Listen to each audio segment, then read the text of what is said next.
એના માટે કહેવાય કે તેજાબી વાણીના જેવો વક્તા છે અને એમની વાત સાંભળીને કદાચ માઈક આંગલો વ્યક્તિ હોય એ પણ સિંહની હવે બાથ ભેડવા તૈયાર થઈ જાય એવા તેજાબી વાણીના વક્તા એવા ચિરાગભાઈ ઝાલાને વિનંતી કરીશ કે તેઓ પ્રસંગોચિત વાત રજૂ કરશો. શ્રી ચિરાગભાઈ ઝાલા.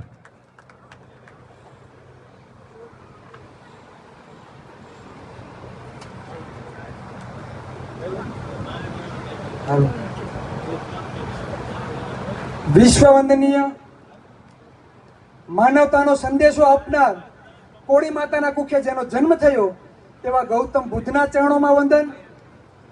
84 બુદ્ધ સ્તૂપો બનાવનાર અખંડ ભારતનો શિલ્પી સમ્રાટ અશોકના ચરણોમાં વંદન. અંગ્રેજોને છઠ્ઠીનું ધાવણ યાદ દેવરાવનાર વીર શહીદ કોળી ઉદ્યમસિંહના ચરણોમાં વંદન. જલકાળીબાઈ કોળીના ચરણોમાં વંદન. અહીંયા ઉપસ્થિત આપણા ધર્મનું ગૌરવ મહામંડેશ્વર શ્રી ઋષિ ભારતી બાપુના ચરણોમાં વંદન. નાના બાળ ગોપાળ મહારાજના ચરણોમાં વંદન.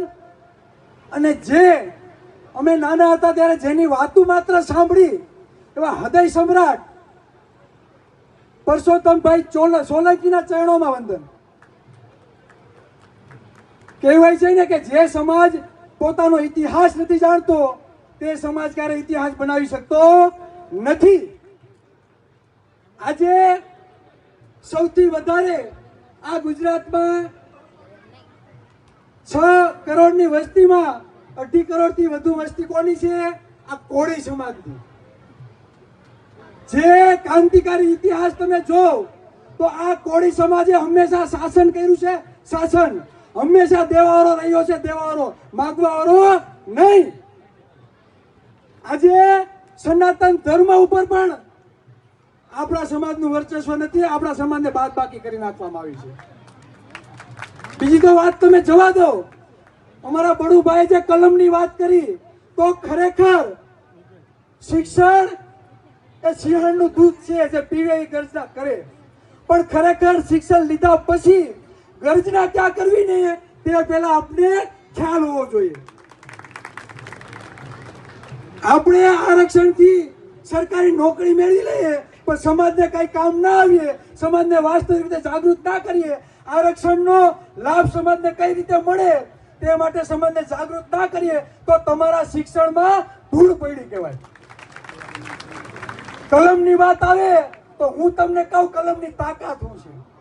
આજે 3.5 લાખ ઉપર કરોડનું આ ગુજરાતનું બજેટ છે તો બંધારણ એવું કે જેની જેટલી વસ્તી એટલો એનો બધી જગ્યાએ અધિકાર હોવો જોઈએ. તો આજે જેને 8 કે 10% વસ્તી છે બિનનામત વર્ગની વર્ષે 1000 કરોડની ફાળવણી કરે છે. અને આપણે આપણા હગ્ગા ભાઈને 50,000 ઉછીના લીધા હોય ને તો એની માટે ધોકા લઈને વાયા થાય છે કે નથી થતા? કલમની તાકાત છે કે કોળીનો દીકરો જો સત્તા ઉપર બેઠો હોય, કોળીનો દીકરો જો મુખ્યમંત્રી બનીને બેઠો હોય ને તો ખાલી સહી કરવી પડે કે કોળી અને ઠાકોર નિગમને 5,000 કરોડની ફાળવણી કરવામાં આવશે. અને કોઈના બાપની ટેવ નથી તમને કોઈ રોકી શકે.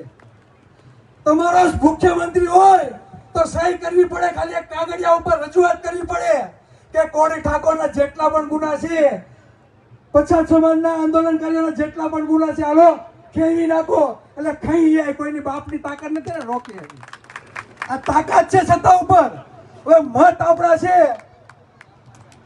હું કોઈનું નામ નહીં લાવ પણ ઘણી જગ્યાએ એવા બનાવ બન્યા છે ખાલી 3,000 મત હોય ને એ ધારાસભ્ય બની જાય અને 1.5 લાખ જેની વસ્તી છે ને એથી માગવામાં પડ્યો નહીં. આ શરમ જેવી વાત છે. અને એ જ વિસ્તારની જમીનો હું આ જાહેર મંચમાં કહું છું 80% ઉદ્યોગપતિઓ જો ખરેખર પૈસાદાર થયા હોય ને તો દક્ષિણ ગુજરાતના કોળીઓની જમીનો બચાવીને થયા છે. એટલે અમે જે દિશા જોઈએ છે, સમાજનું ભવિષ્ય જોઈએ ને એવો ધૂંધળું દેખાય છે. બધાને એમ થાય કે ચિરાગભાઈ બહુ બોલે છે. આ જાહેર મંચથી કહું છું ભાઈ અમને કોઈ રાજકીય કે સામાજિક વડીલ હોય કે આગેવાન હોય દિલથી અમને એનો આદર છે, અમને કોઈનો વિરોધ નથી. પણ શિક્ષણ અમે લીધું છે, અમે ભવિષ્ય જોઈએ છીએ કે ખરેખર જો કોળીના દીકરા જો શાસન ઉપર નહીં આવે તો આપણું ભવિષ્ય ખૂબ દયનીય છે. એટલે જાગો, વાસ્તવિક જાગૃતિ સમાજ માટે મહત્વની છે. વધારે વાત નહીં કહેતા, અમારે વિશ્યા પણ જવાનું છે. કેમ કે બીજા સમાજના જો કેસો પાછા ખેંચાય તો આ કોળી સમાજના કેમ નહીં ભાઈ? એટલે અધિકારોની લડત હોય, અન્ય અત્યાચારની લડત હોય તો ભાઈ તમે સપોર્ટ ન કરી શકો તો કાંઈ નહીં, બે હાથ જોડીને કરી કહું છું, લડવા ન આવતા. કેમ કે આપણે આપણા જ લડે છે, બાકી બીજી કોઈની ઓકાત નથી કે આપણે સામે મીઠ માંડીને ભાઈ જોઈ શકીએ. બસ વધારે વાત નહીં કહેતા મારી વાતને વિરામ આપું છું. અહીંયા આ આયોજનને મહત્વપૂર્ણ સુંદર મજાનું બનાવનાર ખરેખર 3-4 વખત તો એ ભાઈઓ સુરત આવેલા છે. એટલે કાર્યક્રમ કરવો ને એના માટે બહુ મહેનત જરૂર પડે. એટલે એ બધા ભાઈઓનો ખૂબ દિલથી આભાર. જય કોળી સમાજ, નમો બુદ્ધાય, જય કોળી સમાજ.